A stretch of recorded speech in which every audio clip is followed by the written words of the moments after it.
ZEE5 ಇರುವಾಗ ನೀವು ನಿಮ್ಮ ನೆಚ್ಚಿನ ಶೋಗಳನ್ನ ಎಂದಿಗೂ ಮಿಸ್ ಮಾಡಿಕೊಳ್ಳುವುದಿಲ್ಲ. ಅದು ಸಂಪೂರ್ಣ ಉಚಿತವಾಗಿ.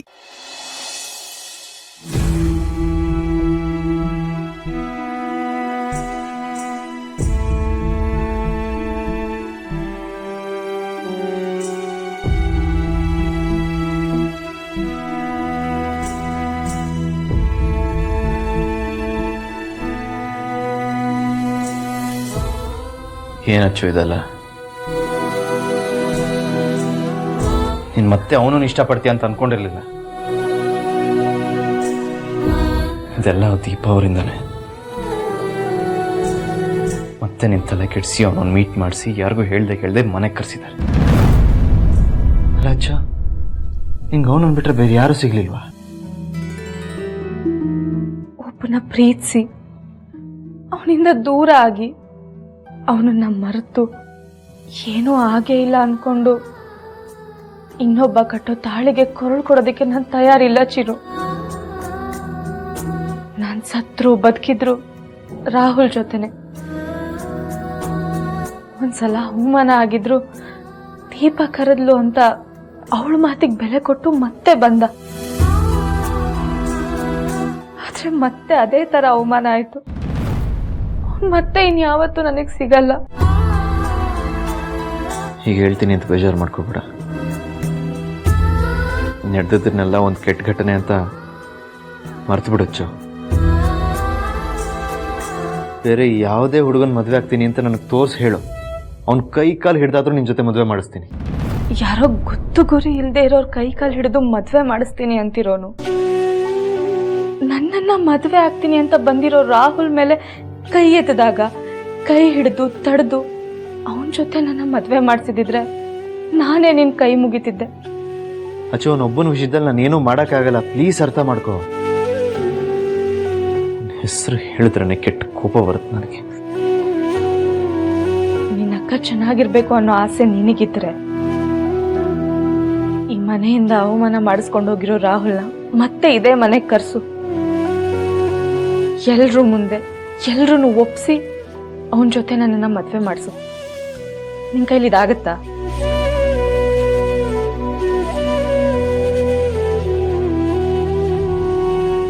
ಅದು ಬಿಟ್ಟು ನಾನು ಅಳ್ತಿದ್ದೀನಿ ಅಂತ ಬಂದು ನನ್ನ ಕಣ್ಣೀರು ಒರೆಸ್ಬೋದೇ ಹೊರತು ನನ್ನ ಮನಸ್ಸಲ್ಲಿರೋ ನೋವನ್ನ ಅಳ್ಸಕ್ಕಾಗಲ್ಲ ಚಿರು.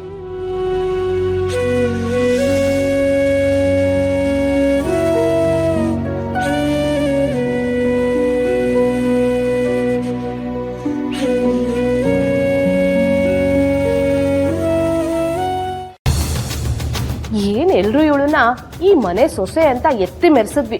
ಆದ್ರೆ ಅದ್ರ ಪರಿಣಾಮ ಏನಾಯ್ತು ಅಂತ ಇವಾಗ ಗೊತ್ತಾಯ್ತಲ್ವಾ. ಮೊದ್ಲಾದ್ರೆ ಸೌಂದರ್ಯ ಕಂಡ್ರೆ ಸ್ವಲ್ಪನಾದ್ರೂ ಭಯ ಇತ್ತು. ಏನಾದ್ರೂ ಹೇಳಿದ್ರೆ ಆಯ್ತು ಮೇಡಮ್ ಅಂತ ತಗ್ಗಿ ಬಗ್ಗಿ ಮಾಡ್ತಿದ್ಲು. ಆದ್ರೆ ಭಾವ ಕೊಟ್ಟಿರೋ ಹೆಚ್ಚಿನ ಸಲಿಗೆಯಿಂದ ಅವಳ ತಲೆ ನೆಟ್ಟಿಗೆ ನಿಲ್ತಿರ್ಲಿಲ್ಲ.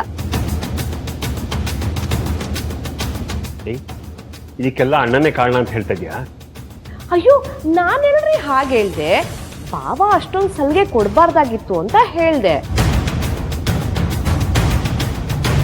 ಇನ್ಮೇಲಿದ್ದ ದೀಪ ವಿಷಯದಲ್ಲಿ ನಾನು ಯಾವುದಕ್ಕೂ ತಲೆ ಹಾಕಲ್ಲ ಅಂತ ಸೌಂದರ್ಯಂಗೆ ಹೇಳಿದ್ದೀನಿ. ಇದನ್ನ ಎಲ್ರಿಗೂ ತಿಳಿಸ್ಬಿಡು. ಇನ್ಮೇಲೆ ಈ ಮನೆಯಲ್ಲಿ ಏನೇ ಮುಖ್ಯವಾದ ಡಿಸಿಷನ್ ತಗೋಬೇಕಾದ್ರೂ ಅದು ಸೌಂದರ್ಯ ಮುಖಾಂತರನೇ ಆಗಬೇಕು.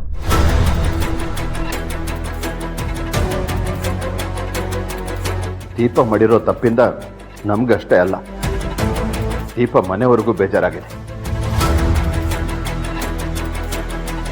ಅಯ್ಯೋ, ಹಾಗೇನಿಲ್ಲ ಬಾವಾ. ದೀಪ ಅವ್ರ ಅಪ್ಪನ ಹತ್ರ ಅಪ್ಪ ನಾನೇನೋ ತಪ್ಪು ಮಾಡಿದ್ನ ಅಂತ ಕೇಳಿದಕ್ಕೆ ಅವ್ರಪ್ಪ ಇಲ್ಲಮ್ಮ ನೀನ್ ಮಾಡಿರೋ ಉದ್ದೇಶ ಸರಿಯಾಗಿತ್ತು ಅಂತ ಹೇಳ್ಬಿಟ್ಟು ಹೋದ್ರು. ಅದೇನೋ ಕಣ್ಣೀರು ಸಮುದ್ರದ ನೀರು ಎರಡು ರುಚಿ ಒಂದೇ ಇರುತ್ತೆ, ಆದ್ರೆ ಆಳ ಮಾತ್ರ ಬೇರೆ ಬೇರೆ ಇರುತ್ತೆ ಅಂತ ಇಷ್ಟು ಉದ್ದ ಉಪದೇಶ ಮಾಡ್ಬಿಟ್ಟು ಹೋದ್ರು. ಭಾವ, ನೀವೇನೋ ಹೊರಟ್ಬಿಟ್ರಿ, ಆದ್ರೆ ಅವ್ರಪ್ಪ ಮಗಳು ಮಾಡಿದ್ದನ್ನ ಸಮರ್ಥಿಸ್ಕೊಂಡೇ ಹೋದ್ರು. ಆಗಿರೋ ವಿಷಯದ ಬಗ್ಗೆ ಯಾಕೆ ಮಾತಾಡ್ತೀಯಾ? ಅದೆಲ್ಲ ಗೊತ್ತಿರೋದೇ ಅಲ್ವಾ?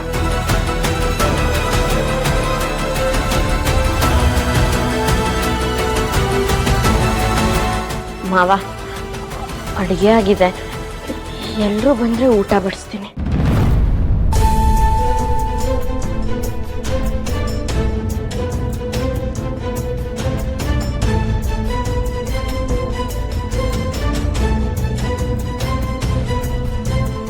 ಮೇಡಮ್, ಊಟ ಮಾಡಕ್ ಬರಕ್ಕೆ ನೀವಾದ್ರೂ ಮಾವಂಗ್ ಒಂದು ಮಾತು ಹೇಳಿ.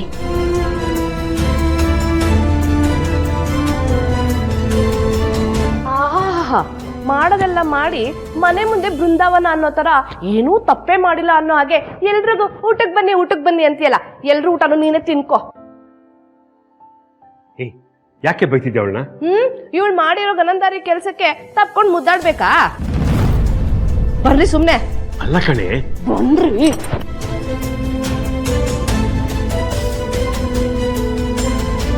ಮೇಡಮ್, ಅರ್ಚನಾ ಮೇಡಮ್ಗೆ ಒಳ್ಳೇದಾಗಲಿ ಅನ್ನೋ ಉದ್ದೇಶಕ್ಕೆ ನೀವು ತಗೊಂಡಿರೋ ನಿರ್ಧಾರನ ಯಾರೂ ಒಪ್ಪಿಲ್ಲ ಅಂತ ಬೇಜಾರು ಮಾಡ್ಕೋಬೇಡಿ ಮೇಡಮ್.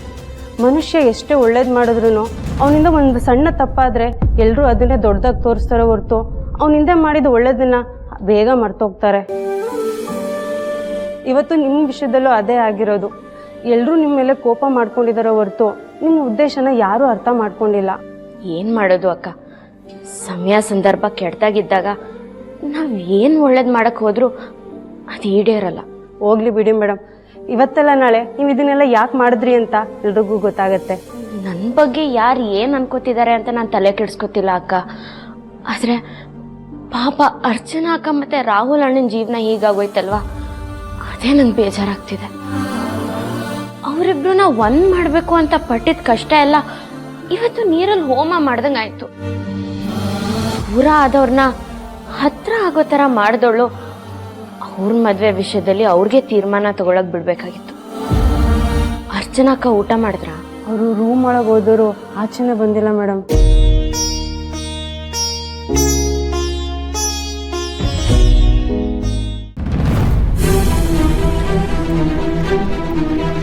ಮೇಷ್ಟ್ರೆ, ಬ್ಯಾಗಿಗೆ ಬಟ್ಟೆ ಎಲ್ಲ ತುಂಬಿಕೊಂಡು ಏನ್ ಮಾಡ್ತಿದ್ದೀರಾ? ಎಲ್ಲಿಗೆ ಹೋಗ್ತಿದ್ದೀರಾ?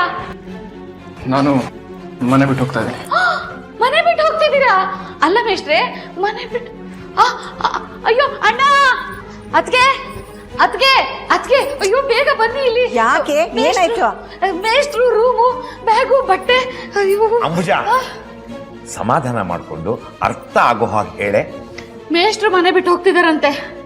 ಏನ್ ಹೇಳ್ತಾ ಇದೀಯೇ? ಮೂವತ್ಗೆ ಬಟ್ಟೆನೆಲ್ಲ ಬ್ಯಾಗಿಗೆ ತುಂಬ್ಕೋತಾ ಇದ್ರು ರೂಮಲ್ಲಿ. ಎಲ್ಲಿಗೆ ಅಂತ ಕೇಳಿದ್ರೆ ಮನೆ ಬಿಟ್ಟು ಹೋಗ್ತಿದ್ದೀನಿ ಅಂದ್ರು. ಏನ್ ಮಿಸ್ಟ್ರೆ, ಅಂಬುಜ ಹೇಳ್ತಾ ಇರೋದು ನಿಜಾನಾ? ಹೌದು ಸರ್, ನನ್ನಿಂದ ನೀವೆಲ್ಲ ಜಗಳ ಮಾಡೋ ಹಾಗಾಯ್ತು. ಇಷ್ಟೆಲ್ಲ ತಪ್ಪು ಮಾಡಿದ್ದಕ್ಕೆ ನಾನು ನಿಮ್ಮಿಂದ, ಈ ಮನೆಯಿಂದ ದೂರ ಹೋಗೋ ಶಿಕ್ಷಣ ಕೊಟ್ಕೊಳ್ತಾ ಇದ್ದೀನಿ. ದಯವಿಟ್ಟು ನನ್ನ ಕ್ಷಮಿಸಿ. ZEE5 ಆಪ್ ಡೌನ್ಲೋಡ್ ಮಾಡಿ ಎಲ್ಲಾ ಸಂಚಿಕೆಗಳನ್ನು ಸಂಪೂರ್ಣ ಉಚಿತವಾಗಿ ನೋಡಿ.